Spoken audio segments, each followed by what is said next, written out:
Hi అండి. నా పేరు సింగవరపు శ్రీనివాస్ అండి. నేను గుడివాడ కాన్స్టిట్యున్సీ నుండి మాట్లాడుతున్నాను. జస్ట్ రీసెంట్‌గా వైసీపీ పార్టీ అధినేత జగన్మోహన్ రెడ్డి గారు అంబటి రాంబాబుని ఓదార్చడం జరిగిందండి. ఈ అంబటి రాంబాబు 25 సంవత్సరాల రాజకీయ అనుభవం ఉన్న వ్యక్తి అండి. ఈయన నడి రోడ్డు మీద రాష్ట్ర ముఖ్యమంత్రి అయిన నారా చంద్రబాబు గారిని బూతులు మాట్లాడడం జరిగింది. ఆ బూతులు కూడా నా నోటితో నేను చెప్పలేనండి. అంత ఘోరంగా మాట్లాడాడు. 25 సంవత్సరాల రాజకీయ అనుభవం ఉన్న వ్యక్తి అంబటి రాంబాబు. నేను మాట్లాడడానికి నాకు రావడంలో ఆ మాటలు. బట్ అతను 25 years political experience. Next YCP హయాంలో మంత్రి కూడా చేశాడండి ఆయన.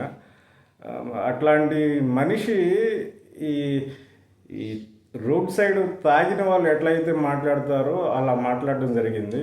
నెక్స్ట్ మాట్లాడి ఇంటికి వెళ్ళి మళ్ళీ పర్సనల్గా ప్రెస్ మీట్ పెట్టడం జరిగిందండి. ఆ మీట్లో కూడా ఆయన నేను ఆవేశంలో కంట్రోల్ తప్పి అన్నాను అని కామెడీగా చెప్పడం జరిగింది. నెక్స్ట్ ఆ ఓట్స్ అయ్యాక లోకేష్ రాస్తున్న రెడ్ బుక్కి నా ఇంట్లో కుక్క కూడా భయపడదు అని అనడం జరిగిందండి. మరి ఈ విధంగా ఆయన అన్న మాటలు చూస్తే ఆయన తెలుగుదేశం పార్టీ అభిమానుల్ని రెచ్చగొట్టే విధంగా పక్కా ప్లాన్తో ఆయన అనడం జరిగిందండి.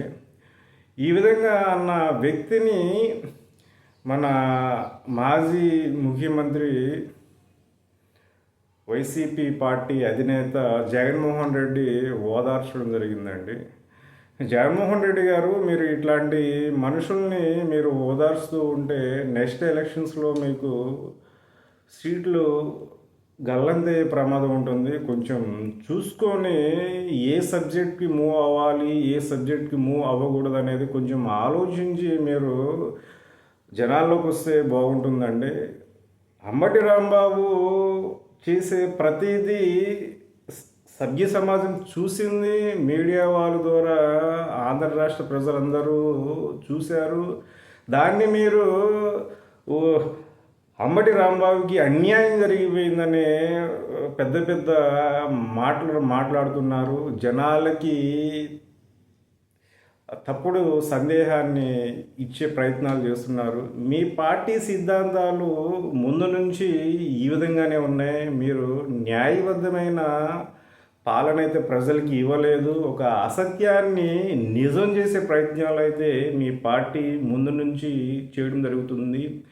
అదే సిద్ధాంతాన్ని మీరు అనుసరించడం జరుగుతుంది. అందుకే ప్రజలు మిమ్మల్ని 151 నుంచి 11 స్థానాలకి దిగజార్చడం జరిగింది. మీరు స్వచ్ఛమైన పాలనతో ముందుకు రండి.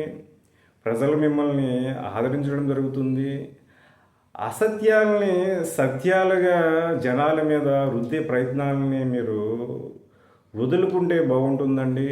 మీరు మీ పార్టీ బాగుండాలి అంటే ఇట్లాంటి అంబటి రాంబాబు లాంటి వాళ్ళని మీరు మద్దతు ఇవ్వడం కాదండి, ఇట్లాంటి వాళ్ళని పార్టీ నుంచి మీరు దూరం పెడితే మీకు మీ పార్టీకి మద్దతు వస్తుంది, జనాల్లో సింపతి పెరుగుతుంది.